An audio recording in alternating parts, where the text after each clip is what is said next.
Xo'sh, 96 da maxsus misol kelyapti. E'tibor beramiz. Xo'sh, bizda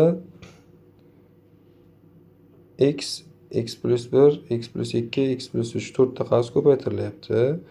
Endi to'rttalasini olib chiqadigan bo'lsak, 4-chi, 3-chi daraja bo'lib ketadi. Buni soddaroq usulda ishlash qanday bo'ladi? O'zimizga qulay holatga ko'rinishga keltirib olish. E'tibor beramiz, hammasi x koeffitsiyentlar bir xil, orqasidagi sonlar o'zgaryaptimi? Demak, usulga tushish kerak. Shularning ichidan eng kichigi x, eng kattasi x plus 3 bo'lsa, ikkalasini bir-biriga ko'paytiramiz va qiymat jihatdan o'rtacha qiymatlarni bir-biriga ko'paytiramiz. Eslab qo'yinglar, eng katta eng kichigi bular x plus 3 ba'zida o'rtada keladi, ba'zida boshda keladi, ba'zida oxirida keladi. Qayerda tursa ham eng katta eng kichigi birga, qolgan ikkitasi biriga ko'paytiriladi. Shunda bizda hosil bo'ladi. X bilan x plus 3 ko'paytirsak, x kvadrat plus 3x bo'ladi. Bitta qavsda.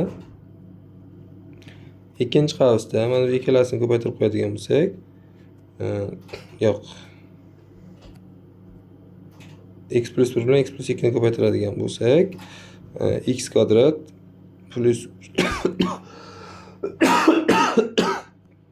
uzra 3x plusdan 2. Endi shu kichik yo'qdan 24 ta. E'tibor bersak, x kvadrat plus 3x bir xil. Biz x kvadrat plus 3x ni t deymiz. Shunda t plus 2 kichik yo'qdan 24 dan. Ochib chiqamiz. T kvadrat plus 2t 24 ni bu tomonga olsak minus 24 bo'ladi. Kichik yo'qdan 0 dan. Bu kvadrat uchqatni ko'paytiruvchi ajratish formulasi bo'yicha t plusdan 6 t minusdan 4 degan ikkita qavsga ajraladi. Endi t ni qiymati x kvadrat plus 3x edi. Shuni t ni o'rniga olib kelib qo'yamiz. Bizda x kvadrat plus 3x plus 6 x kvadrat plus 3x minus 4 kichik yo'qdan 0 bo'lsa, mana buni ishlaymiz. Diskriminant manfiy chiqyapti. Diskriminant manfiy chiqqanda tengsizlikda e'tibor beramiz. Agar yonida hech qanaqa sherigi bo'lmasa, uni o'rniga o'chirib 1 qo'yamiz. Agar yonida sheriklari bo'lsa, shunchaki buni tushirib yuboramiz va sherigini o'zini ishlab ketaveramiz. Sherigidan diskriminant bo'yicha ishlasak, x1 imiz minus 4, x2 imiz 1 chiqadi. Soniqiga chizamiz. Minus 4, 1 chegara kiradi. Oraliqlarga ajratsak, plus minus plus. Minuslik joylari minus 4 dan 1 gacha bo'lgan oraliq.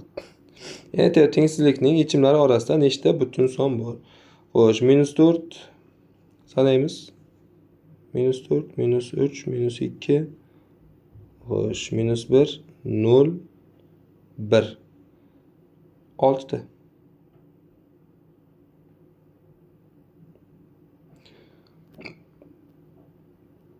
Endi bizda xo'sh, ishlanadigan ta'dil misollar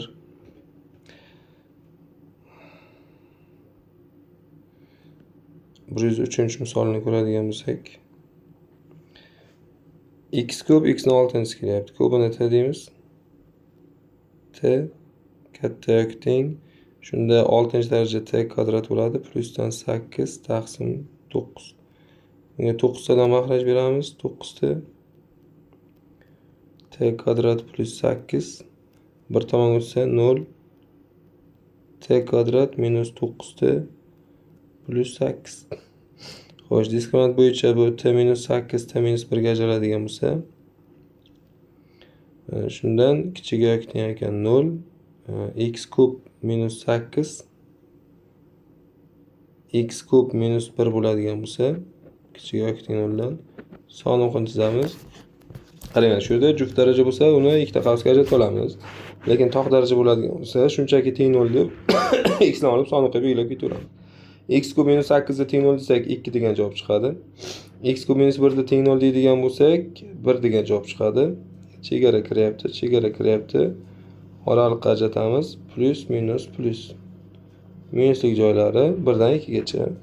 Bizda savol beryapti. Tengsizlik nechta butun sonlarda o'rinli bo'ladi? Demak, 1 va 2 degan ikkita butun sonlarda o'rinli bo'ladi.